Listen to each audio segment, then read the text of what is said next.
ఓం సాయిరామ్. బాబా భక్తులందరికీ కూడా నమస్కారం అండి. అందరూ కూడా సుఖంగా సంతోషంగా ఎప్పుడూ కూడా ఆనందంగా ఉండాలి అని చెప్పి ఆ బాబాగారి తరపున నేను కూడా మనస్ఫూర్తిగా కోరుకుంటున్నాను.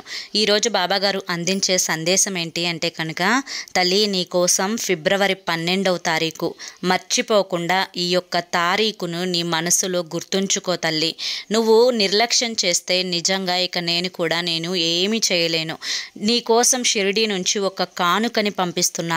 ఇది స్వీకరించాల్సిన సమయం ఫిబ్రవరి 12 అని చెప్పి ఏదో తెలియని సందేశాన్ని ఈరోజు బాబాగారు మనకు అందించాలి అనుకుంటున్నారండి. మరి ఆ సందేశం ఏంటో మీరు తెలుసుకోవాలి అనుకుంటే కనుక కింద మీకు @సాయి పిలుపు అని చెప్పి ఛానల్ పేరు కనిపిస్తుంది కదండి. ఆ ఛానల్ నేమ్ కింద ఉన్న ప్లే బటన్ని కానీ టైటిల్ని కానీ మీరు క్లిక్ చేస్తే మీకోసం బాబాగారు చెప్పాలి అనుకుంటున్న ఫుల్ వీడియో ఉంటుంది. అంటే బాబాగారు పూర్తిగా తెలపాలి అనుకుంటున్న ఆ సందేశం యొక్క వీడియో ఉంటుంది. అందరూ ఓపెన్ చేసి చూడండి. జై సాయిరామ్.